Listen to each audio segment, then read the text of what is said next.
Six Gun Productions. New media, new rules.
This is Hollywood Outlaws, Episode 2, for October 31st, 2018, Lost Light.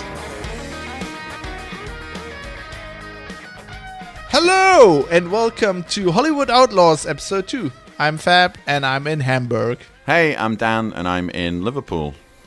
A little behind the scenes here. It's been about a month since we recorded Yeah. the first episode. We can't remember how we started the show. I can't remember if we had a specific intro, but I think hello is good enough. Isn't that a good enough start? Yeah, probably. Should be, shouldn't it? I don't know. Yeah. It's the start now. It is now, yeah. So thanks to everyone who listened to the first episode. We had some nice comments and stuff, and a few people who should have their names to hand, but I don't, on Twitter, who've been like through the whole 4 series after our suggestion. Jackie, Jackie friend of watched all Linux 4, yeah. Outlaws as well. Back in the day, she's watched she was like, I don't know if I'm gonna watch Bosch. I don't know if I like it. I said, yeah, watch it. It's good. She was like, oh, now she's through the whole series. So yeah, and we had several people do that, which is quite a bit of commitment. Yeah, it's impressive that they've that they've picked it up, and good reviews as well. Everyone seems to say they like it, and that's good.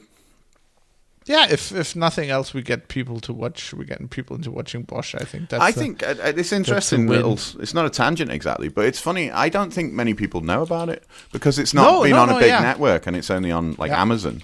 Amazing how many people say to me, "Oh, I've never heard of it," or "I didn't know it was on," or whatever. So if nothing else, Amazon owes us some money because we're bringing viewers to their stuff. Yeah. So Amazon, hello, Amazon, if you're listening, we're in the pocket. Hello, we're in the pocket of big Amazon. Big Amazon. Yeah, well, I think they are big Amazon. They are pretty big. What was that? Sorry, right? Jeff was just saying something. Okay, fine. Yeah, Jeff Bezos is here. No, it's fine, Jeff. I'll say what you want. Don't shoot. He's a scary looking dude as well. Put the rabbit down. Yeah. Jeff is a scary dude, Jeff Bezos. Yeah. Anyway, so yeah, we're back, and people can find our show. People have had trouble finding it, haven't they? So do you want to explain that? Yeah. Okay. So currently it's at sixgun.org/ho. I haven't So when I started Geek News Radio, I rebuilt the site, right? And I went with Podlove. And for some reason, I had it in my mind that this is such an advanced podcasting plugin that you can run more than one show from it. I thought, oh, right, okay, go on. Obviously, you can't. Yeah, I thought as well, but when I looked into it, it turned out that is completely wrong. And they will start to supporting it now, but it's really complicated. But right now, you need a WordPress multi-site instance. So then when I knew I wanted to do another show, which wasn't this one, was another one anyway. So I converted it to the multi-site instance. But now I have the problem that the original site is the GNR site. For some really complicated reasons, I basically have to migrate all Geek News Radio episodes, currently 71, over to another WordPress instance, and I can't do that automatically because there's plugins involved and it's hard to do. So I'm in the process of that. I'm hoping I'll be finished soon, and then we'll have a landing page on the main page where all the shows are on, and then people will find this show as well. If you want to subscribe, there is in the right sidebar, which, Dan, go to 6gun.org/HO, I'm right? doing it now.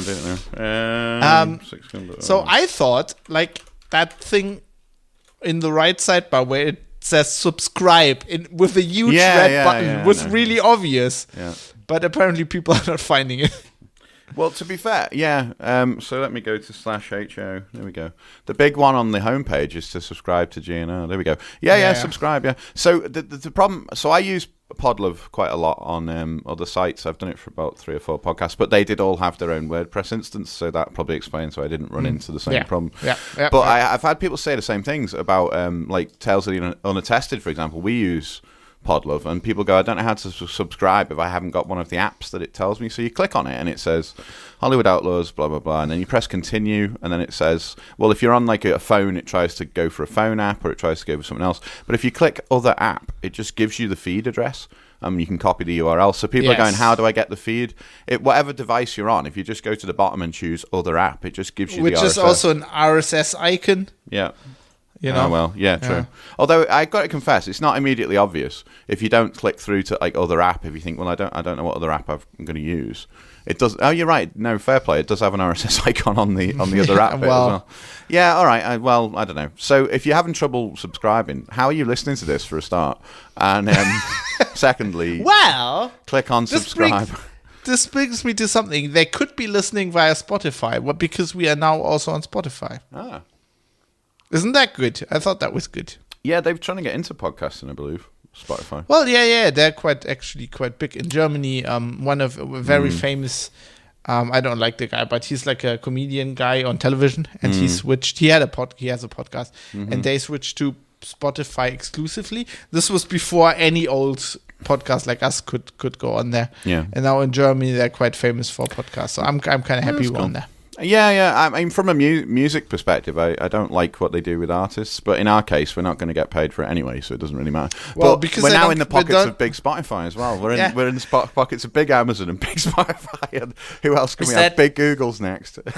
Is that because they don't get enough money or something? Yeah, they don't get paid very much. Artists don't get paid. Small artists get paid virtually nothing. It's actually worse for them to be on Spotify than it is for them not to be on Spotify, which is weird. A lot of small independent labels and artists and stuff have pulled this stuff off Spotify again because they actually found they were losing sales because the way Spotify works. I mean, people go on it to use it to listen to music, and they push the whole, you're being really good for the artists, you're paying for their music, you're doing this, and you can stream. You need like millions of streams of one song before you really make any good money out of it. So the only people who make money out of it are the big artists like Madonna and stuff. She makes shitloads of money on it, but she's Madonna. When we last spoke, this was years ago, and we were on Linux Outlaws, and I had all my music, like, because I have all the CDs. Mm-hmm. I've changed.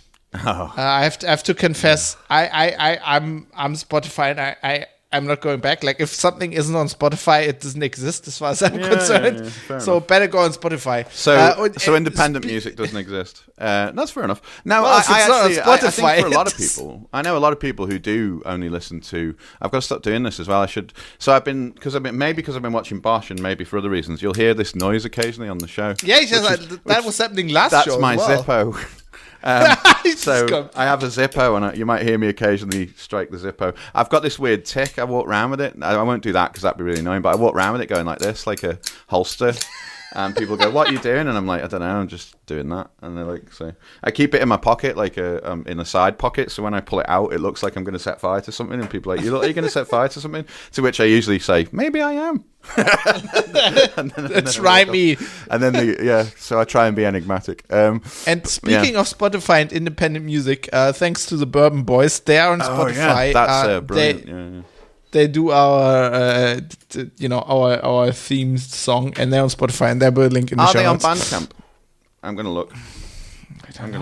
Because if they are, I'm just going to say to people, don't be a bastard. Go to Bandcamp and pay for their stuff on Bandcamp, because they'll actually get most of that money. They might not. Yeah, they are. Yeah, okay. So go to Bandcamp and get them from there instead. That's just I've got to stick up for the musicians in this. But that doesn't go automatically to my phone. I mean, come on. The Bandcamp app's pretty good, actually. Anyway, let's not get into this. Spotify's fine. We only have an fine. hour, Dan. We only have an hour. Let's. I use Google Music, so I'm just as bad. Although I do have vinyl and other things that I buy still. But anyway, back on the very quickly before we get too far off Podlove thing. Tim Pritlove lives in Berlin. Can't you just drive down there and give him a shouting out or something? I spoke to him a few months ago. Okay. He was at Heise. Tim, what the fuck? You just be like, what's with the multi-site bullshit? I can see where they're coming from. Right. And it is completely not a problem when you start new. Because you just set up a multi-site instance, which isn't actually that hard. I've done that. It's pretty good, isn't it? Yeah. My problem is just that I have to migrate back, so it's my fault, really. I should have read before I did this. All right, Tim, anyway, we'll let you off this time, but we're watching you, Tim. We've got our eye on you, buddy. Exactly. I'm going to come over there. So just a small, short ICU ride. You get to Berlin a lot quicker than I can. But I can fly to Berlin, so you watch out. I might just drop a parachute. With his Zippo. Parachute him in my Zippo and set fire to my parachute on the way down. It's going to burn down your studio. My plan's gone wrong. As I've set fire to my parachute.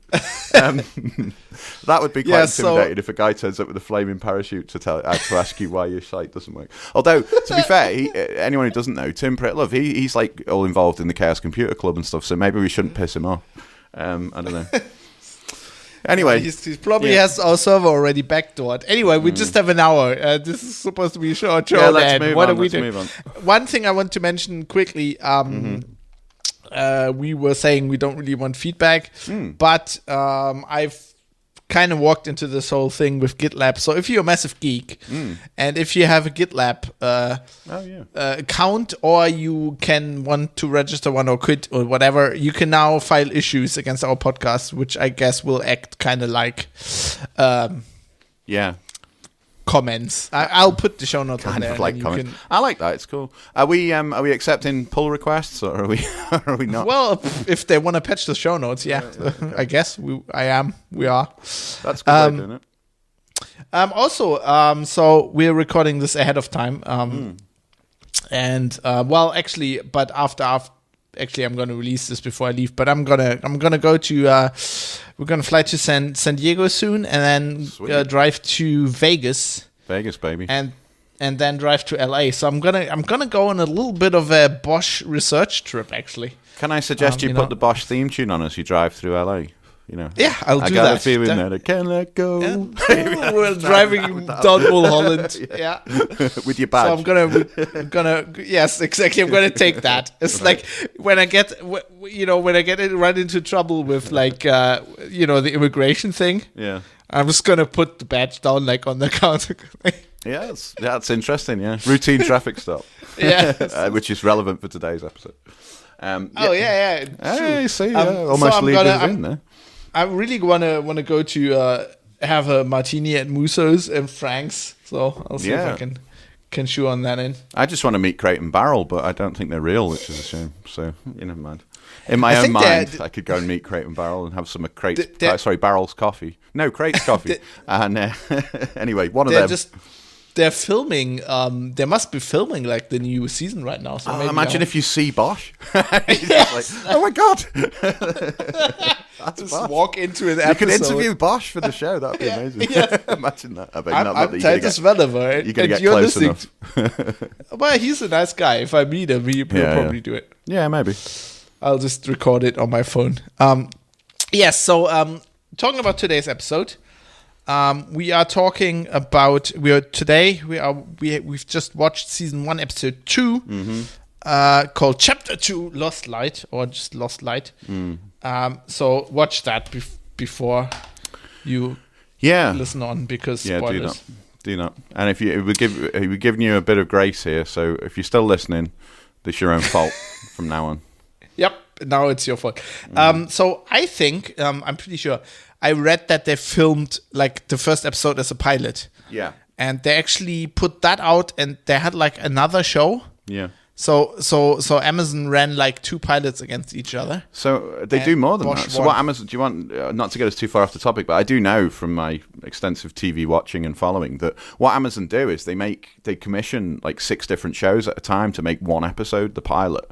And then they put the pilots on Amazon Prime, whatever, video, all that shit. And then people vote on which ones they like. And then the ones that get the most votes go to series. So that's probably what happened with Bosch, I would imagine. Yeah, luckily it was Bosch.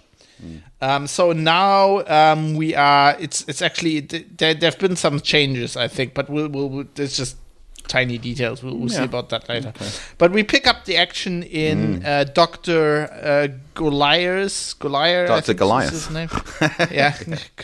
Goliath. I don't know. I just call him Doc because I'm lazy. But even Bosch just calls him Doc, so that's fine. The hippie anthropologist. Hippie Doc. This has got one of the best intros of any of the episodes, I think, because that epic conversation with him and Bosch at the start, and when they're just debating religion. Yeah, when he says, "Well, I've got this written down." So Bosch says, "You believe there's a better world than this one?" And the doctor says, "I do." And he says, "And when you were digging through the burnt bodies and bones in the World Trade Center, how did your belief work for you then?" And he says, "My faith only got stronger." To which Bosch says, "I believe this is the only world we've got." And he says, "It must be hard." But the doc says to him, "It must be hard being you." Ominous pause. Doing what you do. Ominous pause. And then, it's interesting. So they do have a big debate about religion, which is kind of cool. Whoa, you took more notes than me on this. It was that line I just thought was brilliant, where he's like, "You believe there's a better world than this one?" Yeah. And he's like, "Yeah, well, I believe this is the only world we've got." So this is actually... this goes back to a lot of in the books, like discussions in the book. Since we talked last time, I actually read more books, and I'm now in the middle of what's it? Yeah, I think it's actually called Lost Light. Oh, okay. Like this episode, but it's another case. Oh, right. But I have since read and finished City of Bones. Oh, okay. So that's the book the Bone case is from. So that's actually the same. Exactly pretty much the same as in the book, but the whole thing that we get to later with the serial killer is from a novel called Echo Park, which I haven't read yet, but they just merged those two cases, them up, which is interesting how they did that. But so this is an interesting side note. So this episode in German, because I was looking at IMDb and it goes German by default because I'm in Germany, and this episode is called The Black Echo. Yeah, which like in English, so they translated Lost Light with Black Echo. Nice, which is another Bosch book. Yeah, it's just like what the fuck? It's just a different book. Also, Bosch we didn't really talk about this last time, but Bosch is a German name, obviously. So isn't it? Dutch, actually. Is it Dutch? Well, no, it's Dutch. So he was. So I looked into this as well because it was important for one book. So his name is Jerome van Eycken. So he's from Aix-le-Chapelle, like Aachen. Oh, right. It's close to Bonn, where I used to live. That's where his family is from, and he the artist, right? And he moved to Hertogenbosch. So it's Bosch comes from the town. Oh, okay. So he used to be called from Aachen, like the town. And I guess he didn't like that, so he changed his name to Bosch, where he then lived. And his first name was Jerome, and he changed that to Hieronymus, which is the Latin version of that. So I think Hieronymus Bosch sounds more ominous. That's cool. Probably did back in the Renaissance era. It sounds more ominous now, I've got to be honest, than the other one. Yeah. That sounds pretty good. All right, so it picks up with, actually after this, we end up on a random routine traffic stop, as the two of the, is it Edge and the other guy? No, I thought it was Edge, but it's actually Pierce. There's another guy, but we met him. But the other guy, you don't really notice this, but in the scene afterwards, if you read his nameplate, his nameplate says, I can't remember his name. What's the chief? Irving. Oh, so that's Irving's son. Son or whatever. Yes. Yeah, okay. Because that becomes significant later. Yeah, but only in the second season, I think. Yeah. But, so they on a traffic stop, and, so they're eating, right? They're eating, but one of them, who's Irving, apparently, goes, that van looks suspicious, let's stop it. And the other guy's like, come on, let's just eat. And he's like, no, let's stop it. And then... obviously, he's his father, isn't he? He's his father. He's like, and when they do stop it, obviously there's a guy dead in the back, and there's the creepy van guy who becomes significant later. But what I love about that, and I wrote this down because he keeps saying it, is that guy Irving. He keeps saying it to everyone back at the station when they're all celebrating him. He's just like, street wisdom, baby. Street wisdom, baby. So because it's a brilliant random stop, obviously. So we will know. I think they're gonna go into this later, like a few episodes. But did you notice what he did? So the guy in the van keeps saying, "No, they're my plates, all good," and he's like, "They're cold plates," so they're saying the wrong plates on the van, right? So we'll figure this out later. But what he did is, this is not really a spoiler. He it's like an old trick. He put in he switched plate. the plate numbers. So you switch the letters. So the computer will read, well, this is not a van. This is like plates from another car. So that's a cool. I didn't notice what he did, but you're right. Yeah, that is an interesting move. I suppose if it hadn't been if it had turned out to be nothing, I suppose nobody would have noticed. But I don't know. Exactly. It would have just been a mistake. But so they get the body in the van. So yeah. So he has a what I noticed. Like, obviously, I'm watching this like the third or fourth time, right? So and I know what's going on, but I'm like looking at this guy, and he's remarkably cool. For having a dead guy in the back. He's creepy as hell. Cold, man. Yeah. I mean, I think that adds to his creepiness, because the whole serial killer thing, it's the whole psychopath, whatever, sociopath, not, being able to be perfectly calm and collected while you've just killed someone. That's a bit weird. But I did notice something I thought was significant is after the bit where they're all celebrating, with the kid and that, and he's like, "Oh, street wisdom, baby." Pounds comes in and confronts Bosch. Bosch confronts Pounds. Oh, sorry, go on. Wait a second. Before we go there, from this traffic stop, I have one thing that I thought was significant. Pierce is wearing a bloody calculator watch. What the fuck's that about? Maybe he likes to calculate things. It's like, what the fuck, man? Anyway, so yes, Pounds. Yeah. Pounds comes in. I calculate you're busted. Yeah, there's probably some line that he's waiting to use. By my calculations, you're busted. I don't know. So then Bosch sees Pounds and confront them. Basically, makes a beeline to actually go over to him and say, "You gave my psych file to psych evaluation to what's his name, Money Chandler." Yeah, and then you get this. This is what I thought was really significant, because they keep pushing this button as it goes on about Bosch is like a dinosaur and he's too old and all that. And this he says to Bosch, "We don't need cops like you anymore, Bosch. Why don't you put in for your pension?" Which is kind of like a message he seems to keep getting from people. What I liked is he says to Bosch, "You're delaminating, Bosch." I've never heard this saying, but I find it fascinating. I want to use that now from now on. And then he goes to like a random like sergeant. She's sitting there. He goes, "Do you think I'm delaminating, sergeant?" And she's like, "Beats me, Bosch. Isn't everybody?" Yeah, I'm looking at what this means. What's delaminating? I've never heard this. Laminating is when you put like, when you laminate plastic. Something. Yeah, plastic. Delaminating in American heritage, what does it mean? Is that like you're falling apart? To split into thin layers, it says. You're splitting into thin layers. You're splitting into thin layers, Bosch. Is he saying he's got dandruff or something? It's a very complicated way of saying Bosch has got dandruff. I like how Bosch, like, why Pounds is like, so he goes to confront him, right? And Bosch is a hard ass, so he obviously knows Pounds is gonna insult him, right? And Pounds, like, I think gives his best shot at like spooking Bosch and trying to, but Bosch is like completely. He doesn't care, because he's going there. He knows he's going to get insulted, right? And he makes the decision to confront him as well. Bosch confronts Pounds. It's not like the other way around. And Pounds is completely not up for it. Like, you can see that he just can't. Like, he's like in a staring contest with Bosch, but he can't stare him down. I really like it. Yeah, it's good. Yeah, so are we on to the next scene? Oh, sure. Yes, this must be famous. Oh, I'm excited. So I've just written in my notes, Crate and Barrel in the house, ! Because I love them. So you see next, Bosch is watching the screen where they're watching the interrogation room where the creepy van guy is getting interrogated by the one and only Crate and Barrel, who are amazing. He seems to get very touchy about, because like Barrel, keeps going on about how he's into some weird gay sex stuff, and the guy's like, "I'm not gay, I'm not gay," and he's like, "So we found a guy. If we look for DNA up the guy's wazoo or something, we're not going to find it." And he's like winding him up. But he's like, "No, I'm not gay. Why would you think that?"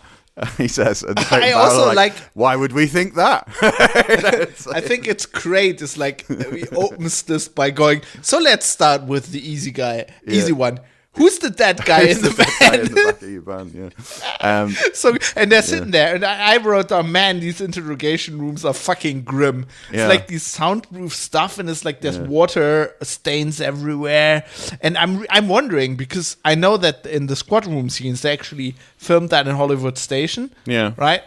And I want to know if these interrogation rooms look like this as well. So I'll be in Hollywood. You're going to but get I have arrested no, to check this out. I You have need no to get idea arrested. how I get into the inside of these rooms. You need to without get a getting dead guy in the back of your car as you're driving around, and then you can go, what? Why would you think I was gay? Because there's a dead naked guy in the back of my car. I should just wander in a Hollywood station like, excuse me, officers. Like, this may sound like a weird request, but I would really like to see the inside of your interrogation rooms. There. You might get to see it if you ask like that. This so there's so many great closing scenes, closing lines in these scenes. So my favorite bit, I wrote this down as well, is like after they've toyed with the guy a bit, he realizes that they're kind of maybe smarter than he is. He just goes, "I'll take that lawyer now." And then he stops. Well, and Barrel what he does... Barrel goes, no shit.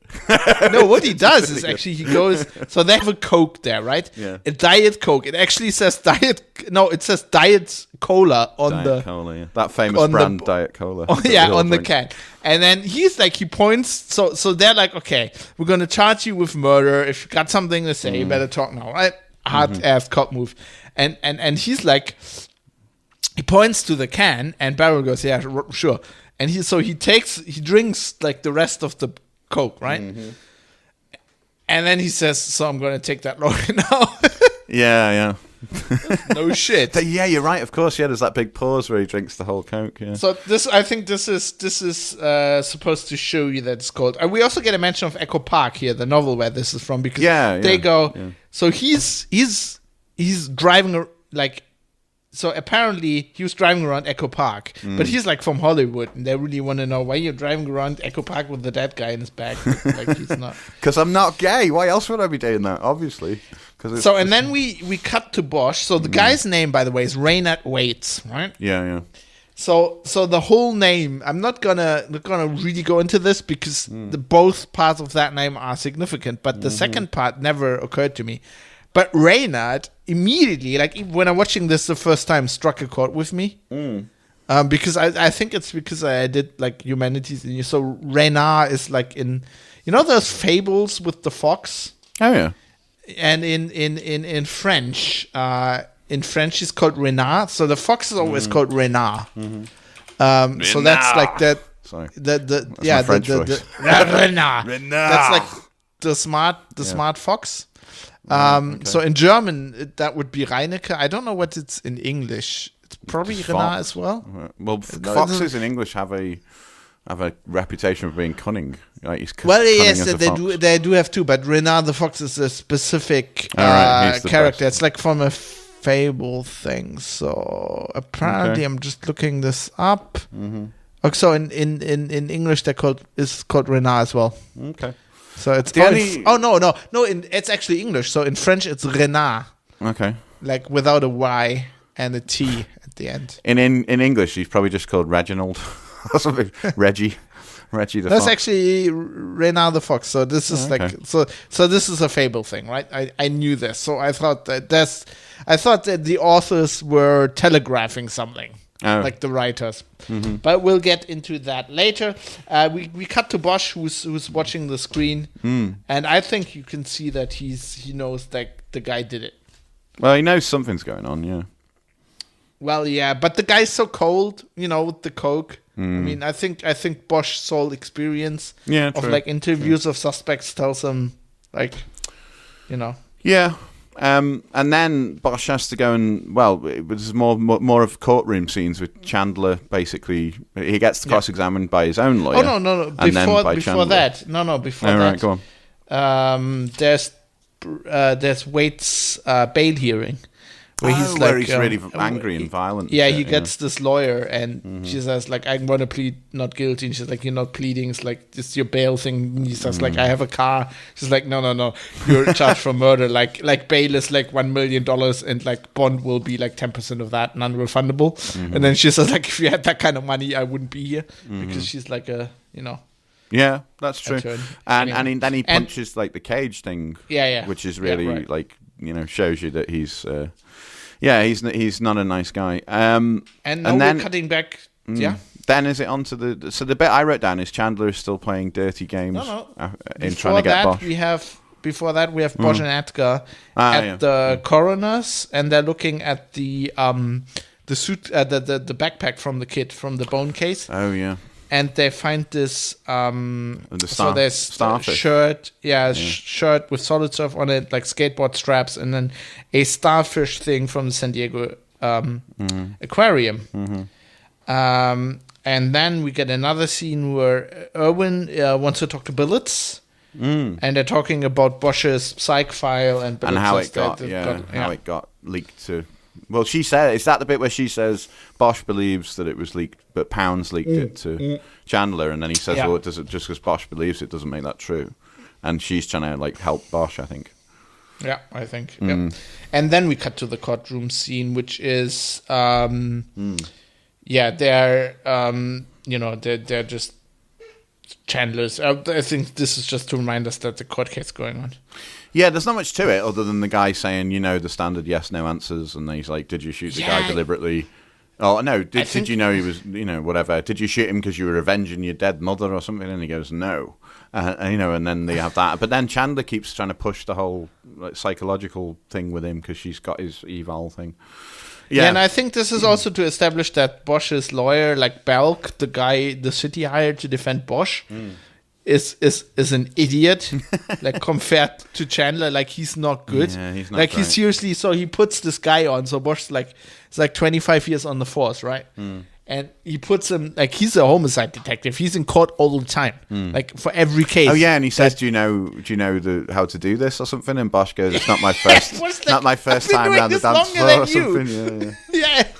What the fuck? Yeah, of course I am. Like, dude. Yeah, he's not great. Yep. He's not great. So that was So as you're right, I think that's just to remind us this is going on. Then there's the thing with they come up with a possible suspect who's a former convicted paedophile. So Edgar and Bosch go to see him, which is an interesting thing. Most importantly, Bosch is listening to jazz while he's driving. Yeah, you're right. So they have this guy who so Edgar did the canvas when they found the bones. Obviously, they ask everybody in the neighborhood what's going on. And this what guy heard? didn't divulge that he was a registered sex offender or something. Exactly, which makes him a bit suspicious. Yeah, Nicholas Trent is his name. Mm-hmm. I love what they do, though. I mean, when they go to his house, the two of them, and then Harry's like, "You lead, and I'll just." I may wonder. What does he say? I'll just be around or something, which is like code for I'll search the guy's house while you distract him. Basically, is what they end up doing. He's like, "Do you mind if I come in?" And the guy doesn't want him to come in, and he's like, "Can I sit down? My back hurts," just to distract him, which is really clever. And then Bosch does the whole "Can I use your bathroom?" thing, so he gets an excuse to wander around his house and start looking through stuff. Yep, what he says is you may lead. You lead. I may wander. I may wander. That's it. Yeah, I know he uses some term that's kind of like code for I'm going to search his house, basically. Well, basically, what he does is like they go on about this in the book all the time. So they don't have a search warrant, right? Yeah. But they don't know what to search for as well. So if Bosch pretends to go to the bathroom and then he looks through the house, and if he in later on for the judge, he'll say this was by accident, right? Mm-hmm. If he sees something that's suspicious, he can go to a judge and say, well, we saw this thing by accident. Yeah, I don't know how that's going to hold up when he accidentally, on the way to the bathroom, ended up in the guy's garage and then was looking through the boxes in his garage, in which he finds one marked stuff for boys 9 to 11, which is suspicious, but how do you get that from? I was trying to find the toilet and I actually ended up... Well, I don't think you have to explain. I don't think that's how it works. Like, it's I think they need to show like probable, like suspicious reason to search or something. So I don't know if that's how it works in real life, in the US, but like in Germany that wouldn't go. Like you can't just go. No, yeah, exactly. Yeah. But in the books, it's always like he would say like, we had you make something up, like there was a weird vibe, or like the guy. There was a kid screaming coming from the garage. Yeah, the guy was lying. I thought I heard a kid screaming. Yeah, and then they say... So basically, he goes to the garage and finds, like, for the first thing he sees, like, stuffed animal heads. And then he finds, as you said, these boys' stuff and a skateboard. Also but a isn't Game it marked Boy. stuff for boys 9 to 11 or something? It says, like, Tweener Boy, 1994 or something, and then 9 to 12 one. Yeah, they challenged the guy and, like, what's this for? And he says, I'm a casting director, and I had to have... No, he's a set decorator. Set decorator, sorry. And I had to have stuff for, my job. Right. And that's an original Game Boy in the box, by the way. Notice that? Yeah. That is. I had one of those in 1994, probably. I got one in the cupboard right here. It still works. Yeah, same here. The old single color monotone ones. Yeah. Then outside, I've called. I hope you won't take this as offensive, but I've put low life reporter. Low life scumbag reporter is back. Fucking hack, we say in the business. Yeah. Fucking hack. Who's basically going through people's bins, and he's trying to get Bosch to give him something juicy on the case. And he's like, "Is this guy a suspect?" And Bosch is like, "What does he say?" He says, "People in the neighborhood are helping us with our investigations. Yeah. We have no further leads at this time." And then he does a standard line. He says it. Yeah, but the thing he does, the thing is that he tapes himself, giving the reporter the standard line. Mm-hmm. And I think this is a reference to something in the books. Okay. Because there's a thing in the books where Bosch gets in trouble. I think it's even in this book where Bosch gets in trouble because he tells, like in this story, because he tells a reporter something, and so but he can't prove what he said. And then the reporter makes it look like basically so it's his own recorder TV. that he carries. No, it's like it's that his makes own more recorder. sense. Maybe I looked away at the time. I thought the guy he'd taken the guy's recorder, and then I was really surprised that the guy was like, "Can I have my recorder back?" As he gets in the car with him. No, the guy's taping on a phone. So the guy's also been like from the first episode. I looked away at the wrong time. He's taping his stuff on the phone, and Bosch takes his own recorder, turns it on, and then records himself. Yeah. And I think it's a TV statement. So in the story in the book, I think he gives a TV statement. Might have been another case, I don't know. And then they just cut it in a way that makes it sound like Bosch told them what was going on. Okay. But actually, he basically said no comment. Yeah. And then he can't prove what he said. So here, if he misquotes him in the paper, he can go to Billets and say, "See, this is what I told him." Isn't this how we ended up with Watergate, though? Isn't this what Richard Nixon was doing? He started taping every conversation he had because he was trying to prove what he'd said, and actually what he'd said wasn't very good. Bosch isn't the president. Fair enough. Bosch and he hasn't wired his own office. President Harry Bosch. He'd be better than... Anyway, let's not get into that. So you can guess what I was going to finish that sentence with. And then maybe I've skipped, because I seem to skip scenes, but my thing on the next scene is he's waiting with the flashlight to give it to Brasher, is it? No.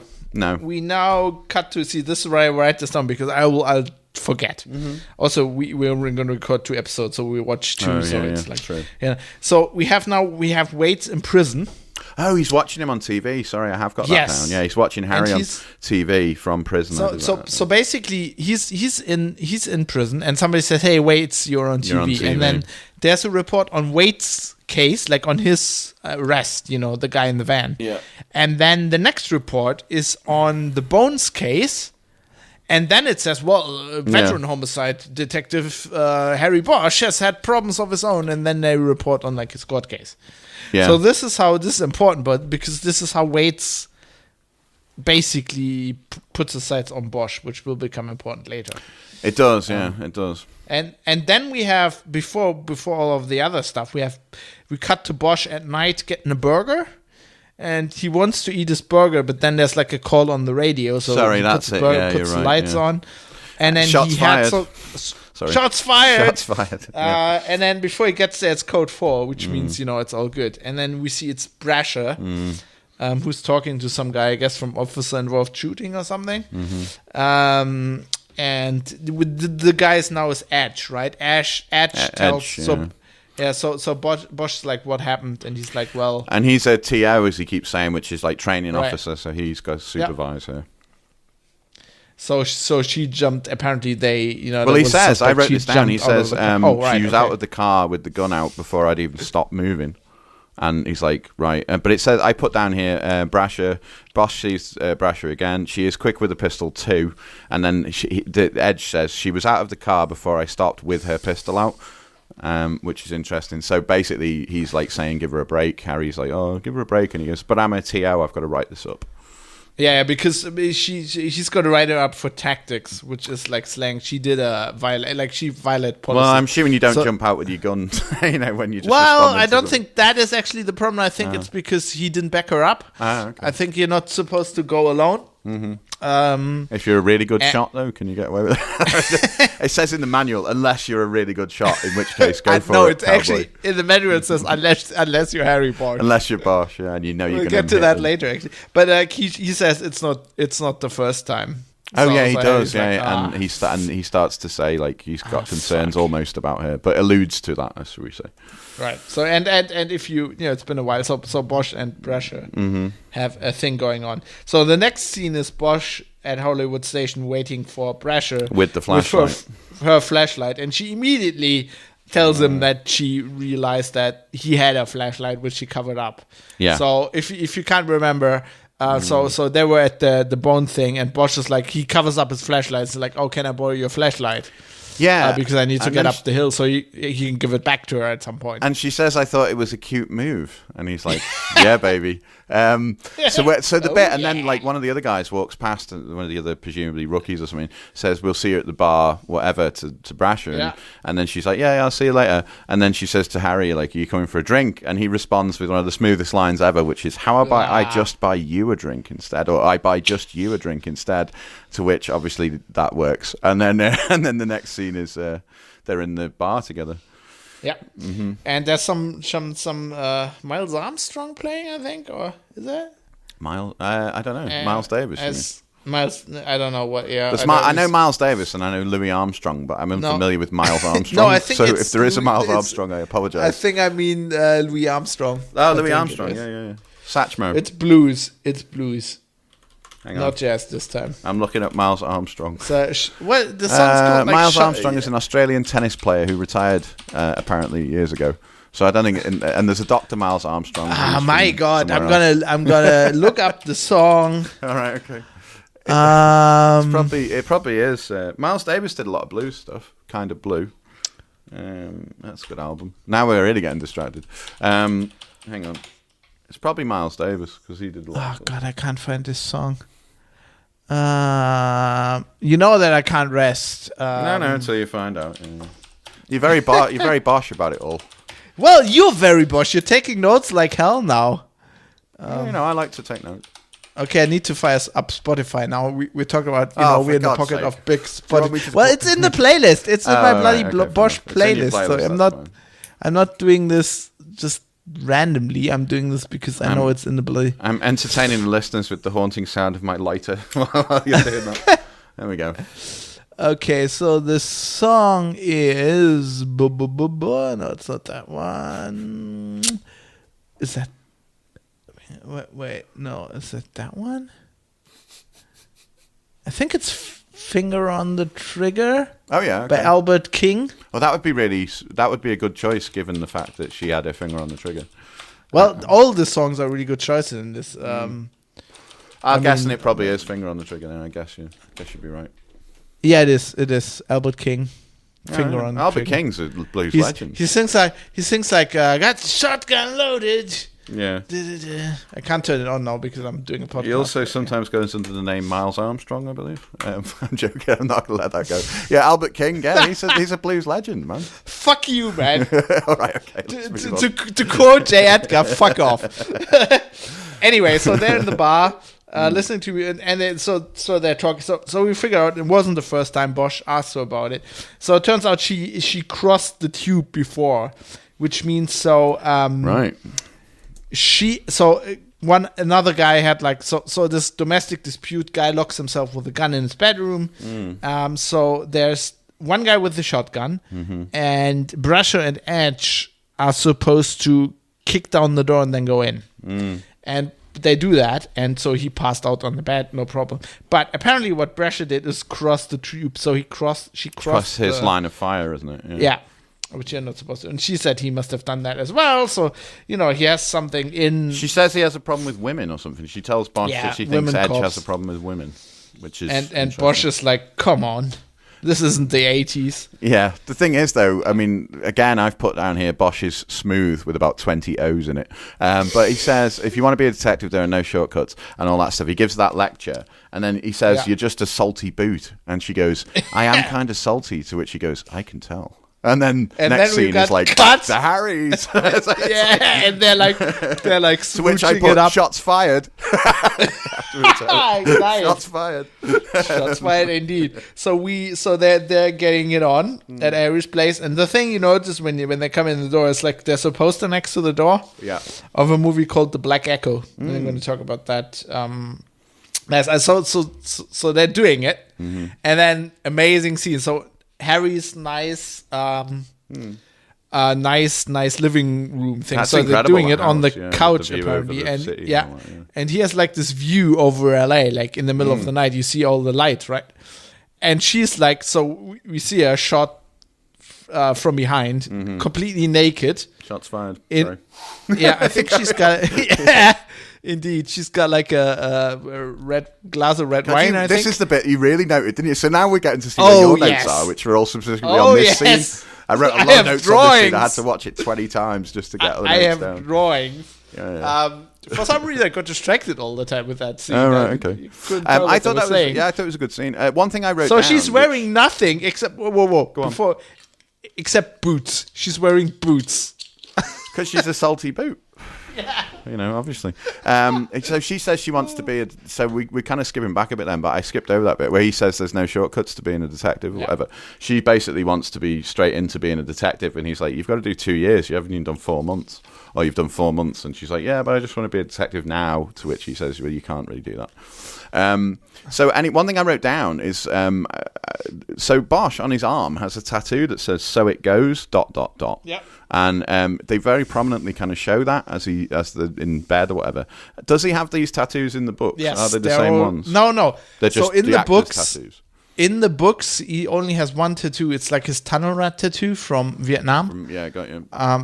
And all these tattoos are Titus Welliver's. Oh, okay. He also has like one on the other arm with E equals MC squared. MC Hammer. Yeah. And like it says like Smart Indian or something. Like I don't know. Has a lot of tattoos, I've got to say. Yeah, well, he's gotten more. So you will see from season to season. I think this is one of the continuity things. He has more tattoos than he had in the pilot.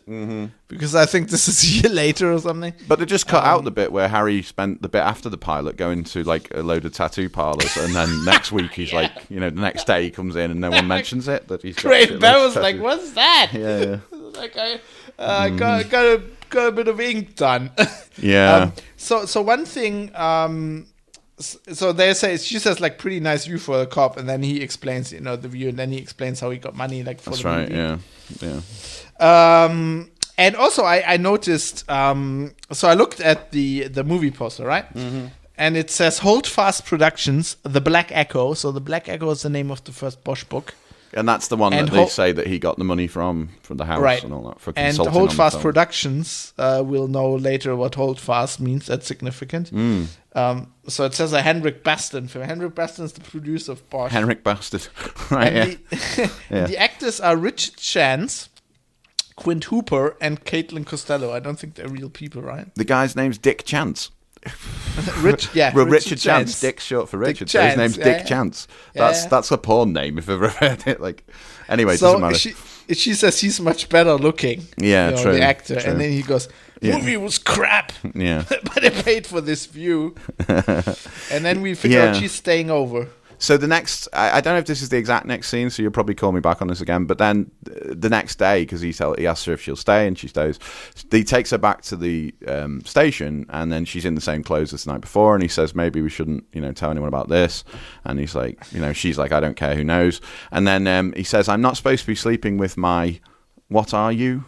underling. And then she goes, that's kind of sexy. To which I'm like, fuck's sake, Bosch, just give it a rest, will you? So it's like, or she, it's clearly that's very much on, shall we say. And again, shots fired. So, that was interesting. So she has to walk into the station and basically later on, well, we won't skip to that, but later on we see that like everybody notices that she came in the same clothes. This is good. Mm-hmm. Yeah, that is the next scene. One thing I wanted to go back to is like when they're, so she's really fascinated by his bullet hole, whatever. Oh yeah. And then he says, I've only got one or something. On his knuckles, and he's not talking about it, but we see on his nightstand a picture of Maddie. Yeah. His daughter. Mm-hmm. And her mother, who is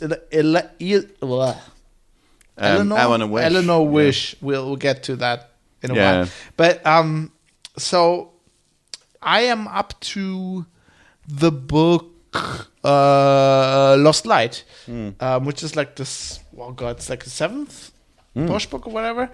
And he doesn't have a daughter, so I don't know if that... They messed around with the timeline on this, I thought, because I looked into some of the characters, and we'll get into this later with Eleanor Wish and all that, when she really comes into it. When I looked up her character, she's not in it till much later, and they don't have the daughter and all that. Yeah. They've mixed up the timeline. Is the daughter in the books? Did you look that up? I don't know that. I looked it up, yeah. Well, they don't have... In the timeline, you'd expect that he meets her later down the story, but... yeah. No, they changed a lot of stuff. Yeah. Anyway, So we're back into prison with the creepy van guy, and I just call him creepy van guy. I know he's got a real name, but I know it's like Waits or something. But Raynard Waits. He's with the lawyer again, the lady lawyer, the whatever public defender, and she's quite hot, by the way. Yeah, and he tells her, he tells her that he wants the legal papers, and she says that's not a good idea for you to have copies of these floating around the prison. I put down he clearly thinks he's very clever because he wants to like look at his own legal papers, to which he says, I didn't do it. And then he decides he's going to try and make a deal. But also she says like, so they found a hood and a taser in your van. And he says, I need that's for my business. Like he's a window What's your business? washer. Like I'm the hood and taser man. He's cleaning windows. Like, and the hood is like, it's not a hood. It's like a what's that cloth called? It's a sack. It's a sackcloth thing. Hessian. Yeah, but it's like. Yeah, that really old school cloth. Isn't it called Hessian? It's like a sack. Yeah, something like that. It's like, what the fuck, dude? That's not even something that'll look like something. I use it to clean the windows. Hessian taser, fabric. He could say. Yeah, Hessian. He could say, I'm good looking. I'm a window washer. People tend to grab my ass, and I need to tase so them I have or to something. Spag them and tase them. Yeah. I mean, I need protection. You could say that for the taser, but like, what's the hood like? Yeah, and actually, we're skipping ahead here, but what's the name says later, doesn't he? I think it's Barrel goes to the... Are you not familiar with, like, bag over the head or something? He says to one of the female cops, and she's like, God, you guys are sick or something. Which is like... It's just... So interesting. So, so he wants to make a deal. He's like, I want to make a deal. I want to speak to the DA. And because, he's watched the Bosch scene on the TV earlier on. Also because the implication is that he knows something about that. And we learn that he's got they found DNA, blood, hair, semen in the van from multiple distinct victims. Yeah, and he says, she says, well, what have you got? And he says something the DA would want. Well, and he wants to make a deal because multiple victims means death penalty. Means the death penalty, yeah. Genau, yeah, I'm talking German. No, I know what you mean. Well, they say that in a later scene as well. The DA tells him that it's multiple. She's like, I have something. And then we get a cut, we don't know. Mm-hmm. Cuts to another one of my favourite scenes with my favourite two guys. It's Crate and Barrel. Well, it's like Bosch and Edgar fielding calls. I saw something, the bracelet. Did you notice that white bracelet that Bosch he wears that very bright white bracelet all the time. Yeah, he wasn't wearing that in the pilot, wasn't he? I don't know. Well, he could again have got a bracelet after he went to the tattoo parlor. It's not impossible. I think he does, because this will become important. Maybe later, if you get enough tattoos at once, you get a bonus bracelet as like a reward. They're like, you're our best customer, have a bracelet because you've had 10 tattoos in a day or in a week or whatever it is. Well, I'm getting there. I should get a bracelet. You should get a free bracelet soon. But I love it where so they all know. Everybody knows that's the joke. Yeah, they're winding him up and they're already. winding him up. So he goes, "So Bosch, tell me something." And he goes, my friend is like, what tells me the meaning of don't fish off the pier that you something or other, don't fish off your own pier or something like that. No, don't fish off the company pier. Yeah. Or don't get your nookie where you get your cookie. Don't get your nookie where you get your cookie. And then Barrel's like, fuck you guys. No, sorry, Bosch is like, fuck you guys. And then everyone knows because he later goes into the office to see the other guy. But go on. I love when Barrel goes like, but my uncle's like a tuna guy. That's right. My uncle says it's actually about fishing. It's like, what? Yeah. I love those two. And then he goes to see the watch duty manager, watch guy. Bank. Yeah, and he gives him some more specific stuff to try and help him. Oh, he's like, we need to do the tip line or whatever. To which the guy says, you need to speak to whatever it is, Brasher. And then he says, well, give her a break. She gives a fuck or something. To which the other guy goes, yeah, you ought to know from what I've heard, about her, like, giving a fuck. And the guy's like, fucking hell, does everyone know? It's like, do you know what they say about the company dog? And the other one says, I think it's in the previous scene with Craig Barrel where he goes like, hey, Jesus, Harry, you made the girl walk into the office in her same clothes she wore yesterday. You got no manners. I think that's Edgar, right? Yeah, it might be Edgar. Yeah, somebody says that to Bosch, which is quite funny. So everybody knows is the thing I took from that. So basically, Bosch goes to Mank to talk. He's supposed to talk to Edge because of the tactics, right? Yeah. Because Brasher could get fired. Yeah. And he wants to prevent that for obvious reasons.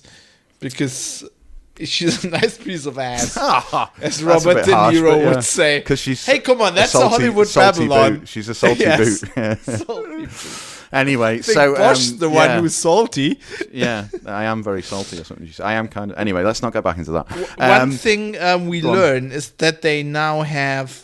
So they're talking about weights. So Graham Barrow are talking about weights and like his tattoo and if it's like a gang tag, whatever. Mm-hmm. But they're like he doesn't have a rap, But he had. So they know from his van, SID, it was Scientific Investigation Division. They know there are 7 victims, so 6 men, 1 woman. And I'm like, what? Like, that's weird. Like, 6 men, 1 woman? Like, what's going on there? Like, is the guy gay or isn't he? Well, as he clearly stated earlier, he's not gay. He's very adamant that he's not gay. We're a little bit too adamant, possibly. Well, so then, the thing I noticed... Go on. So just a little thing about just a foreshadow of the next episode. Right? Yeah. Like, it isn't gay if you rape them with a metal bar. It's just that where it's coming from. Let's not get into that. It's not gay in prison, as they say. So then Irving or whatever turns up, and I wrote down, could Irving have a bigger car? This is ridiculous because I know they do that in America, but like the guy pulls in his driver and the car doesn't fit into the parking space because it's that big and it's on an angle. So if it was straight out, it would be sticking halfway across the road. And then he just says, "Can I speak to you about pounds?" Or he goes to see the captain again, doesn't he? Yes, but before that, we have actually the deputy DA Escobar. He meets with Waits in prison and his lawyer, and then Waits wants life without parole, in exchange for saying them where the bodies are, and then the DA says no deal, like whatever he is saying, and then Waits says he knows where the bones are, like he killed the kid that Bosch is looking for, and his lawyer's like, what? And he's like, I was saving this for the DA. That's right, because he doesn't tell the lawyer. Yeah, that's right. And so he says like there's other bodies in the and he says you'll never find them without my information or something. Yeah. But he gets creepier by the scene, that guy. Oh, he's a good actor. That guy's a good actor. He's really good. I looked into what he did. Other stuff he did, and I never noticed him before, but like in this scene, he's great. No, he's also good. Because like he's not a typical, those creeps in TV shows, and they usually like they have like sleazy hair or like balding or whatever. He has kind of greasy hair, like, comb over. Yeah, I know what you mean. Yeah, but he's really good looking. Yeah, like, he's quite good that looking, actor, yeah. he is actually really good looking. Are you going Like, to? You should be his defense lawyer the way you're going on. You could you could plead that those people wanted to get in his van because he's so good looking, Yeah. and they were like, "Oh, why don't you tase me and put a bag over my head or whatever?" You know, you good looking son of a bitch. Over me head. That's his defense, and he's like, "Well, I just need that for my job, but I'll do it." Okay Was the anyway." victim from the UK? Yeah. Put a bag over me head. Did that? Yeah, he's like, you can't put this, you can't execute this guy. He's too good looking for that. That's not how that works. I don't think. He's too good looking to be a mass murderer. Why not Haven't you seen like on TV? They're always like really. Well, you've good heard guys. of taxidermy, haven't you? If you think he's that good looking, why not like kill him by lethal injection and then stuff him, you know, and then have him taxidermy whatever somewhere. Anyway, so that's really fucked up. Yeah. So Speaking of taxidermy, so we had Irvin in Hollywood Station talking to Billets, you know, and so basically Billets is talking about the Pounds League, whatever. But then we see Bosch and Edgar and a trans lawyer, so the guy with the actual dead animals in his garage. Oh taxidermy. yeah. His lawyer is calling. He's like, "Why are you holding my client?" And Bosch like, "Sir, We're not holding your client, this." yeah. And then they're like, "Why doesn't his lawyer? Why can't Know his where lawyer he reach is, him?" And then they drive to his place. And which we should say as well, which we haven't really mentioned, that the shitheel, hack journalist guy has released a story basically naming this guy as the. As a heavily as a suspect, and then he's got all the press on him. Oh and he's got everyone else. He was right. Bosch was reading that in the morning after his tete-a-tete there, and he couldn't use the phone. Oh yeah, that was another one. Yeah, another like Bosch is so old kind of reference that he doesn't know how to move a touch screen apparently. So I love that. That's good. Yep. So that's actually, why they go, the book I'm it? reading right now, he's like in a library and he needs to do an internet search and he needs to get the library. Can we get a lady young to do the person search here? for him. No, actually, the library lady does like Googles for him. Okay. This is great. I like Bosch, but if he can't Google, I'm slightly worried about his skills if he can't manage to Google something. You just type in what you want and press return. It's well, not that's that hard. 2002. You didn't have to Google back then. Yeah. So anyway, the police bit that we're leading up to here is the final kind of bit of this episode. They get to the house. The guy's committed suicide. He's left a note, and obviously the implication is that he says in the note that he couldn't take the hounding from people. And you will notice that he hung himself like in his closet door. Yeah. And the coat hanger or whatever it is he hung himself on is like really low. Mm-hmm. So they talk about that from possibly in the next episode. They talk about that a bit more. But it was obvious to me, like even the first time I saw it, like he could have just stood up. Yeah, there's actually, I keep alluding to The Wire because there's a lot of stuff here that links to The Wire. And in The Wire, anyway, there's a scene where a guy who's in prison is trying to kill himself and he can't because he can't find a place to do it. And he kills himself in the end by putting the belt around his neck and basically sitting down.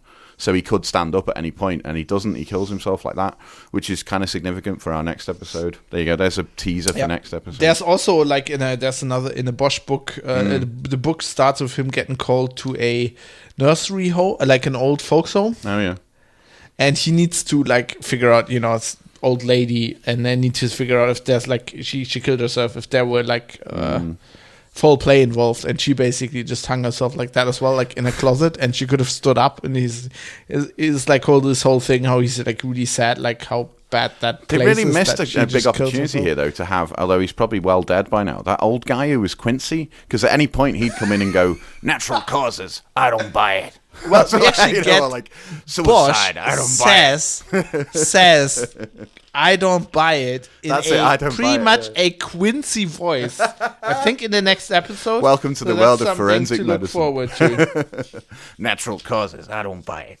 Jack Klugman, he's well dead by now because he was old in the 70s or the 80s when he was Quincy. So I don't know if he's. Do you know what? Just to finish, I'm looking him up now. If he's, I know not we're over time here, but let me look. I've got to know if Jack Klugman. He died in 2012. Oh, poor Jack Klugman. So on Christmas, December 24th, 2012. What a grim day to die. Yeah.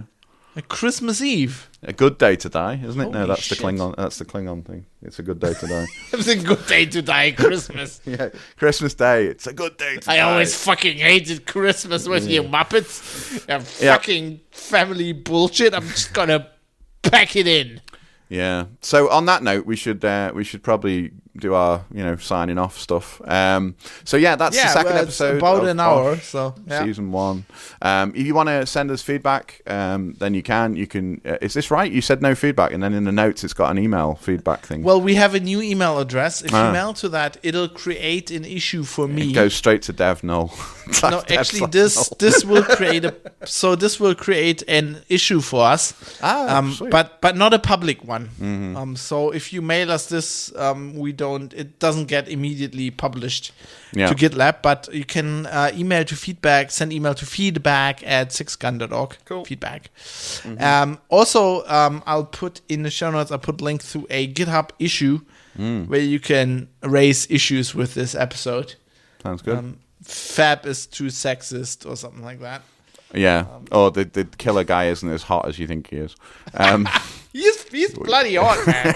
He's a good looking guy. You just want to get in the back of his van. Right. Anyway, on that note, also you can follow us on Twitter at We didn't talk about this, but you know how... Sorry. But you know how the first guy doesn't get into his No, he doesn't. van You're because right. he has this metal grill in the back? That's a grim looking van. It's like, a I bad wouldn't get looking in van. that. Yeah. If I was a hooker, I wouldn't get in that I believe van. in America it's what they're commonly known as a panel van, and it's quite well known that people, serial killers for some reason favour panel vans.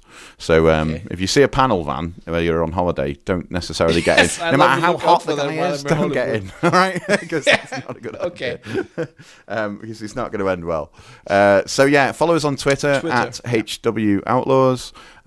Join the Discord community. I am on there, but I haven't been on for a while. I've got an account, but I dip in and out now and again. I've got to be honest, I switched off the notifications because my phone was just beaping constantly with notifications, and I was like, nah, turn that shit off. Because my battery will be dead in no time. To join our Discord community. You can find it on the webpage if you go to sixgun.org/HO. There'll be a link there to the Discord. It's also discord.sixgun.org. There you go. So it's nice and easy. Big thank you to Bitemark, who are hosting our stuff, which is great, which is awesome. And thanks to the Bourbon Boys for the intro song, which we've kind of said. Buy their stuff on Bandcamp. Do it, yeah. So you're converted already. So I'm holding this. Give them money, and don't give it to the horrible bastards at Big Spotify. All right, those fucking Swedish guys, these bastards, those Swedish chef bastards. Anyway, So on that note, we should sign off. So we'll see you next time for another. Have you got you've got a sign off, haven't you, for this, or have you? 6 Adam 65 is code 7. I repeat, code 7. Shots fired.